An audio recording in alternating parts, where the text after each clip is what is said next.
Sales in series combination. अब हम ये पढ़ेंगे कि सेल्स को अगर हम सीरीज में या फिर पैरेलल में कनेक्ट करते हैं, मतलब सेल्स को हम सीरीज में लगा के देखेंगे, फिर हम सेल्स को पैरेलल में लगा के देखेंगे। हम आइडेंटिकल सेल यहाँ पे एज्यूम कर रहे हैं कि हर एक सेल का ईएमएफ बराबर है और हर एक सेल का इंटरनल रेजिस्टेंस भी बराबर है। तो इनको सीरीज या पैरेलल में कनेक्ट करने से इक्विवेलेंट ईएमएफ कितना मिलेगा और इक्विवेलेंट इंटरनल रेजिस्टेंस कितना मिलेगा। सीरीज और पैरेलल कॉम्बिनेशन में ये दोनों चीजें चेक करनी है आपको, और फिर ये आइडिया लगाना है कि कौन सा कॉम्बिनेशन बेटर है, मतलब आपको सेल्स को सीरीज में लगाना चाहिए या फिर पैरेलल में लगाना चाहिए। ठीक है, चलो ये हमने कुछ सेल यहाँ पे दिखा रखे हैं, हर एक सेल का ईएमएफ ई है और इंटरनल रेजिस्टेंस है स्मॉल आर, ये हमने दिखा दिया यहाँ पे। अब एक चीज बताओ, ये जब सेल सीरीज में कनेक्ट होंगे और इनको आपस में कनेक्ट करके किसी रेजिस्टेंस आर के क्रॉस कनेक्ट किया जाएगा, तो पूरे सर्किट में जो करंट फ्लो होगा वो सेम होगा या अलग अलग होगा। सीरीज कॉम्बिनेशन में करंट हमेशा सेम होता है, चाहे आप कितने भी इंस्ट्रूमेंट कनेक्ट कर दो, कितने भी सेल या बैटरी कनेक्ट कर दो, करंट पूरी ब्रांच के अंदर, पूरे सर्किट के अंदर एक ही फ्लो होगा। तो उस करंट को मैं दिखा देता हूं आई। तो पूरे सर्किट में एक करंट फ्लो हो रहा है आई, ठीक है, ऐसे हर एक जो सेल है उससे सेम करंट पास होगा। हर एक जो सेल है उसके क्रॉस कुछ टर्मिनल पोटेंशियल डिफरेंस क्रिएट होगा, जैसे ये V terminal potential difference produce कर रहा है, ये वी और ये वी, है ना। तो तीनों को ऐड करेंगे, और अगर हमें ईएमएफ के टर्म्स में लिखना है कि टोटल ईएमएफ कितना मिला, तो हम ईएमएफ को ऐड कर लेंगे। लेकिन उसके लिए एक चीज का ध्यान रखना है कि हर एक सेल एक ही डायरेक्शन में करंट फ्लो करना चाहिए। करंट हमेशा सेल के या बैटरी के पॉजिटिव टर्मिनल से बाहर निकलता है। तो पहला जो सेल है उससे करंट इधर जाएगा, ये प्लस है इसका, ये माइनस है, बड़ी लाइन प्लस छोटी लाइन माइनस, इधर जाएगा। इस वाले सेल से इधर ही जा रहा है, इस वाले सेल से भी इधर जा रहा है। तो हर एक का करंट एक ही डायरेक्शन में है, कोई उल्टा पुल्टा कनेक्टेड नहीं है। तो जो टोटल ईएमएफ मिलेगा वो इन सब के सम के बराबर होगा। मतलब सीरीज कॉम्बिनेशन में जो टोटल ईएमएफ आपको मिल रहा होगा, अगर 3 सेल हैं तो E प्लस ई प्लस ई यानी कि 3E आ जाएगा, और अगर n सेल होते तो E प्लस ई प्लस ई कितनी बार करते हैं, n टाइम्स करते, तो n इंटू ई आ जाता। ठीक है, टोटल इंटरनल रेजिस्टेंस कितना मिलेगा कॉम्बिनेशन का, टोटल इंटरनल रेजिस्टेंस बताओ, R plus R plus R, series में सीधा ही ऐड करते हैं हम लोग, तो R plus R plus R, इसका तो होगा 3R, और अगर n सेल होते तो n इंटू स्मॉल आर। और अगर मैं बोलूं पूरे सर्किट का रेजिस्टेंस बताओ मेरे को, तो सेल्स का नहीं पूरे सर्किट का, तो ये वाला भी जोड़ दो इसमें, तो total resistance of the circuit कितना होगा, NR प्लस कैपिटल R होगा। ये चीज समझ में आ गई। और अगर आपको पूछा जाए कि सर्किट में करंट कितना फ्लो हो रहा है, तो करंट का फॉर्मूला होता है ईएमएफ के टर्म्स में, टोटल जो ईएमएफ आपको इन सेल से मिल रहा है वो है N इंटू ई, और total resistance of the circuit है NR प्लस कैपिटल R। आया समझ में। ईएमएफ के टर्म्स में हम जब भी फॉर्मूला लिखते हैं करंट का, तो आपको टोटल रेजिस्टेंस से ईएमएफ को डिवाइड करना है, सर्किट का जो टोटल रेजिस्टेंस होगा उससे। अब हम ये पता लगाते हैं कि इस सर्किट में मैक्सिमम करंट कब फ्लो होगा। 2 केस हो सकते हैं, ये वाला रेजिस्टेंस इन सेल्स के इंटरनल रेजिस्टेंस से बहुत बड़ा हो, या उल्टा भी हो सकता है कि ये बहुत छोटा हो और इन सारे के सारे सेल्स का मिला के जो टोटल इंटरनल रेजिस्टेंस बन रहा है वो बहुत ज्यादा हो। ठीक है, दोनों केस स्टडी करते हैं। पहला केस मैंने क्या लिया कि एक्सटर्नल रेजिस्टेंस काफी ज्यादा है, किससे, इन सारे के सारे सेल्स के टोटल इंटरनल रेजिस्टेंस से। ठीक है, अगर NR छोटा है और कैपिटल R बड़ा है, तो इस फॉर्मूले के अकॉर्डिंग कैपिटल R को रख लो और इसको नेग्लेक्ट कर दो, तो आंसर क्या आएगा, I आ जाएगा अपने पास में NE divided by capital R। आया समझ में। और सेकंड केस ये भी तो हो सकता है कि कैपिटल R छोटा हो NR से, यानी इन सेल्स का जो टोटल इंटरनल रेजिस्टेंस है उससे एक्सटर्नल रेजिस्टेंस छोटा हो, तो उस केस में किसको नेग्लेक्ट करोगे, कैपिटल R को नेग्लेक्ट करोगे। तो आंसर क्या आएगा, करंट आएगा NE divided by NR, E से N से N उड़ा दो, I इक्वल टू आ जाएगा E बाई R के बराबर। पहले वाले केस में देखो N मल्टीप्लाई में आ रहा है E बाई R के, और N मतलब नंबर ऑफ सेल, जितने ज्यादा आप सेल लगाओगे उतना ही ये वैल्यू ज्यादा आएगी। इसमें N का कोई रोल ही नहीं है। तो कौन से केस में आपको मैक्सिमम करंट मिलेगा सीरीज कॉम्बिनेशन में, कौन से केस में, 2 केस है ना सीरीज कॉम्बिनेशन में, कि एक्सटर्नल रेजिस्टेंस बड़ा हो, और दूसरा केस क्या है, इन सारे के सारे सेल्स का टोटल इंटरनल रेजिस्टेंस बड़ा हो। तो कौन से केस में आपको ज्यादा करंट मिल पाएगा, बताओ कौन से केस में? फर्स्ट केस में। कब?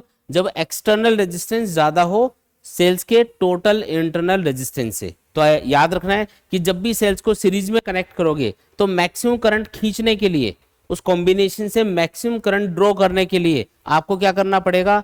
एक्सटर्नल रेजिस्टेंस को हमेशा सेल्स के टोटल इंटरनल रेजिस्टेंस से ज्यादा रखना पड़ेगा। ठीक है ना, ये है।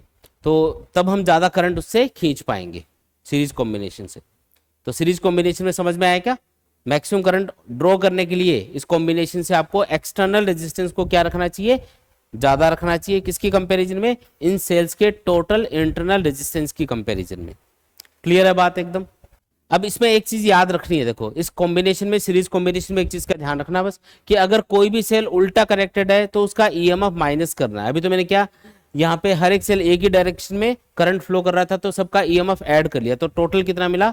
अगर एन सेल है तो एन इंटू ई। लेकिन अगर कोई सेल उल्टा कनेक्टेड है तो उसका ईएमएफ माइनस करना पड़ेगा। जैसे ये दो तो एक ही डायरेक्शन में करंट फ्लो कर रहे हैं और ये तीसरा अपोजिट डायरेक्शन में उल्टा जोड़ दिया इसको, तो इन दो को तो जोड़ लो, उसमें से ये माइनस कर दो, तो टोटल ईएमएफ उसके बराबर आएगा। फिर ये जरूर ध्यान रखना है। हाँ, इंटरनल रेजिस्टेंस को भी माइनस करना है क्या? नहीं जी, इंटरनल रेजिस्टेंस कभी भी माइनस नहीं होगा। सेल कैसे भी कनेक्टेड हो सीरीज कॉम्बिनेशन में, टोटल इंटरनल रेजिस्टेंस इन सब के इंटरनल रेजिस्टेंस के सम के बराबर ही आएगा। माइनस हमेशा क्या होगा? ईएमएफ, अगर कोई उल्टा कनेक्टेड है सेल तो।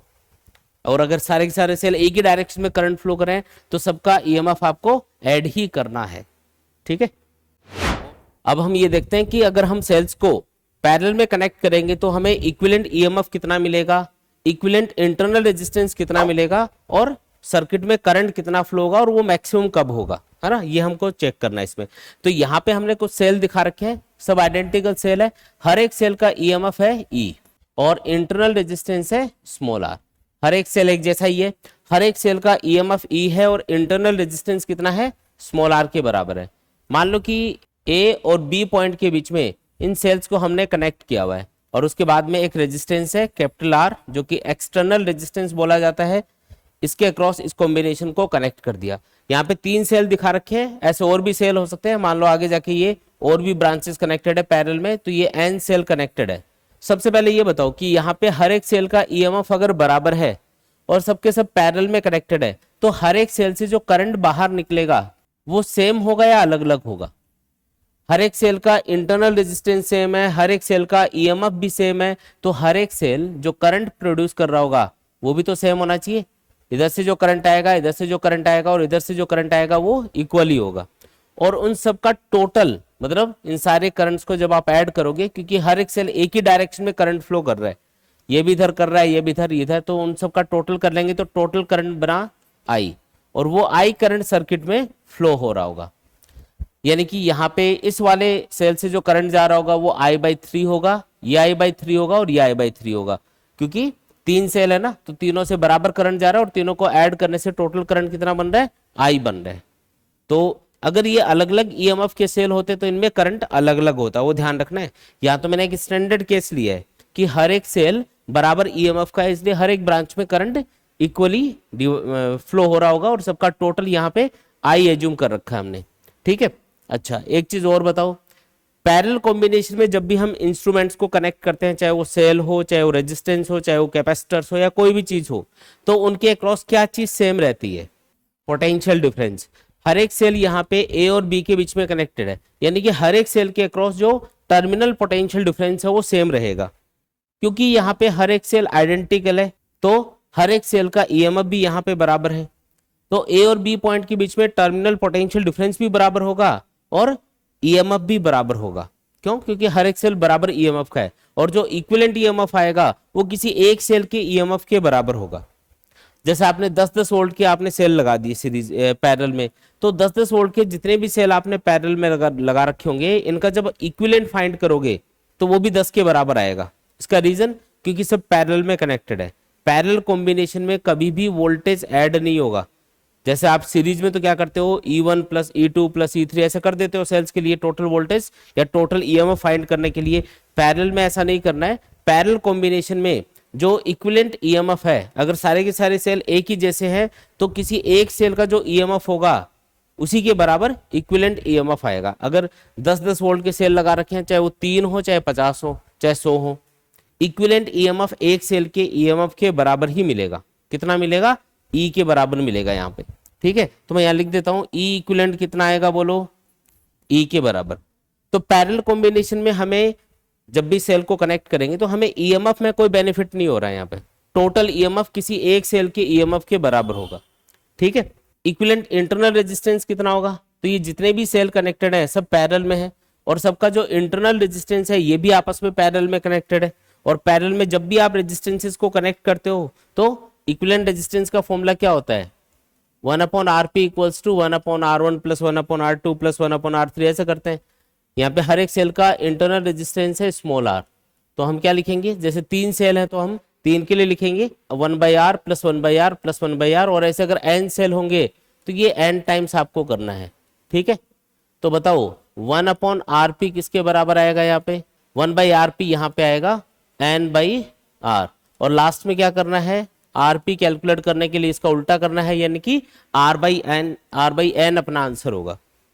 ये आया total internal resistance of the cells, इन सब का मिला के। तो मैं इसको लिख देता हूं R इक्विवेलेंट, या Rp बोल दो, इसको एक ही बात है, वो आएगा R/n के बराबर। ठीक है, अच्छा एक्सटर्नल रेजिस्टेंस कितना है यहाँ पे? Capital R। तो अगर मैं पूरे सर्किट का रेजिस्टेंस आपको पूछूं तो कितना बताओगे?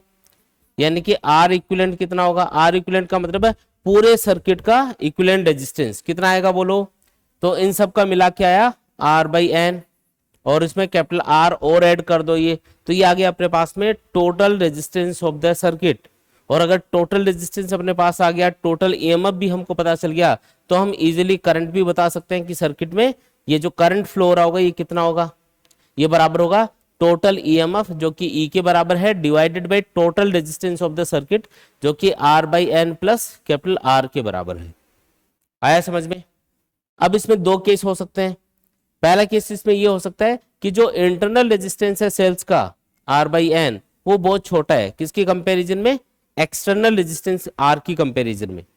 तो अगर ये बहुत छोटा है, R/n बहुत छोटा है कैपिटल R की कंपैरिजन में, तो इसको नेग्लेक्ट कर देंगे, और उस कंडीशन में करंट कितना मिल रहा होगा? I इक्वल टू E/R मिल रहा होगा। और सेकेंड केस ये हो सकता है कि ये जो R/n है ये बड़ा हो कैपिटल R की कंपैरिजन में, ये जो कैपिटल R है इससे ये बड़ा हो। कौन?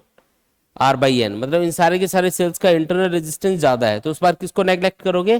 कैपिटल R को नेग्लेक्ट कर दोगे। इसको नेग्लेक्ट करेंगे तो करंट की वैल्यू क्या आएगी, बोलो? I equal to E/R/n, n ऊपर चला जाएगा, यानी कि आंसर आएगा NE/R आएगा। अब दोनों कंडीशंस में से देख के बताओ कौन सी केस में या कौन सी कंडीशन में मैक्सिमम करंट हमको मिल रहा होगा, कौन से कंडीशन में करंट ज्यादा होगा? I इक्वल टू E/R या फिर I इक्वल टू NE/R, कौन सा करंट ज्यादा होगा? सेकेंड केस वाला, क्योंकि इसमें n मल्टीप्लाई में आ रहा है, और n जितना ज्यादा होगा, जितना ज्यादा सेल आप पैरेलल में कनेक्ट करोगे ये करंट उतना ही ज्यादा मिलेगा।